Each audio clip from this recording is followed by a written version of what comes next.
సహోదరి సహోదరులారా, మీకు శుభవార్త. 2025 సంవత్సరంలో మొత్తం 365 అంశాలను మీతో పంచుకోబోతున్నాము. జనవరి 1వ తేదీ నుండి ప్రతిరోజు ఒక అంశము మరియు దానికి సంబంధించిన వాక్యమును పంచుకుంటాము. దయచేసి ఆ వాక్యములను వినండి, ధ్యానించండి మరియు ఆశీర్వదించబడండి. దయచేసి సబ్స్క్రైబ్ చేయండి మరియు మీ స్నేహితులతో పంచుకోండి. ధన్యవాదాలు.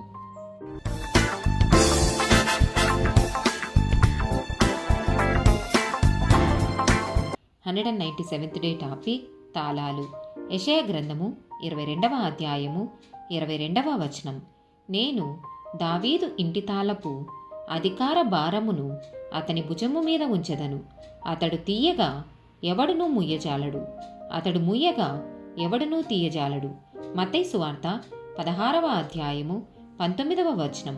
పరలోక రాజ్యము యొక్క తాళపు చెవులు నీకిచ్చెదను. నీవు భూలోకమందు దేని బంధించుదువో అది పరలోకమందును బంధింపబడును. భూలోకమందు దేని విప్పుదువో అది పరలోకమందును విప్పబడునని అతనితో చెప్పెను. ప్రకటన గ్రంథము 1వ అధ్యాయము 18వ వచనం. నేను మొదటి వాడను, కడపటి వాడను, జీవించు వాడను, మృతుడనైతిని గాని ఇదిగో యుగ యుగములు సజీవుడనై ఉన్నాను.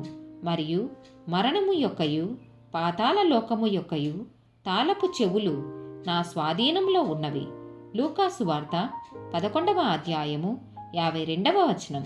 అయ్యో ధర్మశాస్త్రోపదేశకులారా, మీరు జ్ఞానమను తాళపు చెవిని ఎత్తుకొని పోతిరి. మీరును లోపల ప్రవేశింపరు, ప్రవేశించు వారిని అడ్డగింతురని చెప్పెను. ఆమేన్.